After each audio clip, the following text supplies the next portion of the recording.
Okay, Scorpio. So the first card that came up for you is the same as the Magician card. And this card talks about creating your own life, creating your own destiny. As you can see, she has the Pentacle, which is about her money. She has her Cups, which are about her emotions, her heart, and love. And the Sword, which is about ideas and thinking. And of course, the Wand, which is about what she's going to create outside in the real world, in the world of work and manifestation. So it feels like, Scorpio, that you guys coming up mid-month are excited about what you're doing, or at least you're paying attention quite a bit to your own destiny. Where is this leading you? What are the questions that you're asking yourself? Pay attention to those. Like, am I enjoying what I'm doing? Is it serving my highest purpose? We're all going through a little bit of this with all the shifts and the change and everything that's going on astrologically, but really pay attention to that towards mid-month. This will be before Thanksgiving time in the U.S. and before the holidays. So maybe it is a good time to contemplate as well. But this really is, you're having a keen interest in producing your own play. Let's just call it that. Who are the actors? What are the key parts of the play? You all that act and do those types of things, you could probably tell me these key words. But there's always a main part. There's always a part that's dramatic, or at least get your attention. And then there's the end. There's the final ending. So what do you want your play to look like? Think about that and visualize it. And this card is a Major Arcana card saying that this is a great opportunity and time to do so. And it's interesting because it points towards the next card, which is the Ten of Pentacles. And I mean, awesome. It's almost like, you can't financially. This is a pretty optimistic card. This has to do with, it's the 10, of course, the number 10 of the Pentacle cards.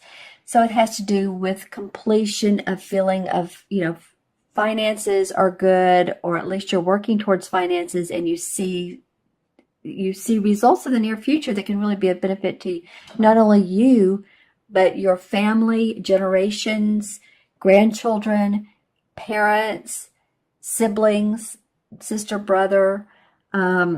So it's a card of prosperity. What can I say? And this is a kingfisher, this particular bird, and the kingfisher actually represents prosperity and manifestation. So, it's interesting that she who is manifesting change and creating her life destiny is looking towards this card of such huge proportions and dynamics in your prosperity, your money world, your finance world, your bottom line. So you really may be thinking about that. It can also be a card of inheritance. So any of you all that are seeing inheritance, money coming in through ways that you had not known was coming, possibly through bonuses at work, but it really more or less means through usually the family channels, property that comes up, and money that, like I said, through inheritance or stocks, bonds that come about. So pay attention to those things. The third card is the Queen of Swords. And the Queen of Swords is an interesting person. She's very dynamic. The swords are all about our thoughts, our ideas, our plans. Very, very much the planner. And she's can be a little sharp with her words. It's interesting with the sword. She's great with her intellect, but she can be a little bit cunning. And so this person can either represent, you're being that way. You're having the aspects of the Queen, and also this represents an air sign. So that'd be Libra, Gemini, or Aquarius, Sun, Moon, or Rising, and the aspects that they have. That all three of those signs, excuse me, are very intellectual. That's why they're air, because it's, we think of intellect coming from our mind. But this could be a person that comes into your life randomly, or someone you haven't seen in a while. This could be someone that some of you are like, wow, they've popped back in. Do I want to get to know them? Are they part of my life? And I'll pull clarification cards on this. Just know that, to up your inner strength, your third chakra, inner strength around this person, because the queens, like I said, can be very, I hate to say manipulative, but sometimes. But if you up your game and you have a discussion with this person, then you're fine. It can also mean you just taking on some practical projects, creating new projects and planning. So I'll draw, and that can be for any type of Scorpio. Just think about which she would indicate to you, and I'll draw some clarification cards for you. But, sometimes these cards can go either way. This could be someone coming back into your life that represents someone who you feel is very sharp and intellectual and straight to the point. Or it can be you taking on these aspects. So let's see what the cards have to say. And you know what else I'm noticing in all three cards are birds. This is like a crow. This is a kingfisher. And this is a beautiful yellow-breasted bird. And so birds to me are like messengers. So also intuitively pay attention to messages you might get from being outside and noticing birds flying by. If it's not too late in the season, some people are noticing butterflies pretty late in the season. But birds, like I said, are messengers and can often be our past lovers that have passed on, or they can be family that have passed on, spirit guides, in other words. And actually, with these purple irises, that is a very intuitive color, purple is. So I'm feeling like with 1, 2, 3 birds, that each are very distinct. Pay attention to messages that you might get. And let's pull some cards and see what this might be. Interesting. Well, the Nine of Swords, and this came up from one of my readings. I believe it was for Pisces last readings I did in the beginning of November, came up under this card. And so this definitely meant, she's been crying, she's been worrying. There's a problem with this Queen of Swords. This person's come back in, and they're not meant for her or him, or if it's a woman or man. This can be a man or woman. So, that can be. It came up under the Witch, which is the same as the Magician. So I feel like some of you have really worried over some of your structure, your finances, your home, your house. I was trying to say home and house at the same time. But you're ready to create new. Actually, this may have been not great for you, but at least beneficial in sometimes we just need to let go of limiting beliefs, limiting ideas, thoughts, release them, let them come out of us so that we can start anew. And that's what this Magician card is saying. So for the Ten of Pentacles, the one that wants to come out, well, there's some angelic blessings, temperance around this. Temperance card meaning balancing. You're doing the balancing act. As you can see, she's an angel, and then she's working with this cup. And this cup has a lot of emotions in it. So she's paying attention. In fact, there's a crown.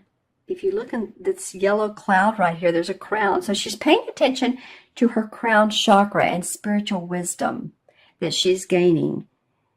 And also through her emotions. So paying attention to what's coming in, like I said a minute ago, intuitively, and manifesting, combining that with the earthly planes, with what she can emotionally feel good about and produce. And I feel like this has to do with your money, your income, setting that firm foundation for yourself.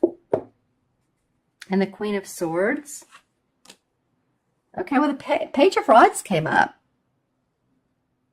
The Page of Rods usually indicates a message coming in of work, of something.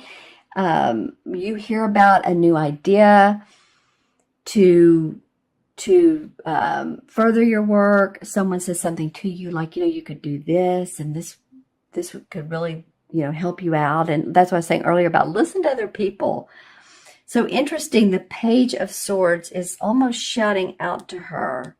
So it feels like possibly this Page of Swords, because this person is a talker. This is a fire sign, Leo, Sagittarius, or Aries. But the fire is, you're able to come up with these analytical ways of thinking when you reach into your page. This page may be a person who has inspired you. It may be even a child. But it does feel like that you feel inspiration. Now, this person, like I said earlier, is a queen that has come back into your life and you're not really great about it. Feeling great about it. Pay attention to anyone who has offered you suggestions, called you on the phone, a salesperson, salespeople. And I've been in sales, so I'm not saying anything bad about salespeople, but it could be that you didn't like this type of news, and now you're doing it your way, or that this news was beneficial and you're reaping the rewards of your benefits, like I said earlier. I'm going to pull also a card from Earth Magic and see what the resolve is. What is the resolve? Karma. Okay, DNA. Well, karma has to do with, this is, like I said, Earth Magic cards, and they're all about the earth and the different components. And it feels to me like with the karma card that you guys are experiencing past life, and it could be past generations that go way, way back. But this is coming about for you. Maybe you've looked at a picture of your great-grandmother, or you've had a bibliography done, and you've studied your generational charts. So you've studied that, and you're looking at why you're the way you are, and how this is benefiting you, or how it's making you look at life. So in the DNA part, for me, can spell a couple things. I mean, DNA obviously is a collective of your, who you are over time. Your DNA is your timestamp of your collective consciousness on this earth. So this goes pretty deep, Scorpio, my friends, but it does say that you can continue this process through generations, or you can change it. If there's something about yourself that you love and you want to almost teach the generations below you, then you can do that. And if not, then you can change it. You can change the generations and the way that you all been doing things. In other words, if you've always had, say, Christmas, you've opened your packages on Christmas morning, you may say, hey, this year I want to do it differently. Let's do a big Christmas Eve gala. Let's change our tradition, and let's see how that works out. So it's an interesting card to come up. It can even go deeper. It can be about your spirituality. It could be that you were a part of a family that was a very religious, or they felt one way about evolution, because evolution's coming up, and you see things a different way. So take a look at that if you get a chance, if that comes up. And of course, being around family this Christmas holidays may give you time to at least observe, right? Okay, my friends, I'm going to add up the original 3 cards. We have the 1, 11, 12. 1 and 2 is 3. So 3 is about creative expression. And I feel like that really goes hand in hand with this Magician, because it feels like you can create the life you want. Own what you have. Own what you want to put together, who you are, your values, those questions I was talking about earlier. Ask yourself those questions, and then you can express them in whatever way you want, whether it's verbally or whether you have a creative hobby or you're a broadcaster or you're an intuitive like me, however way it feels good to you. This gives you the chance to do that.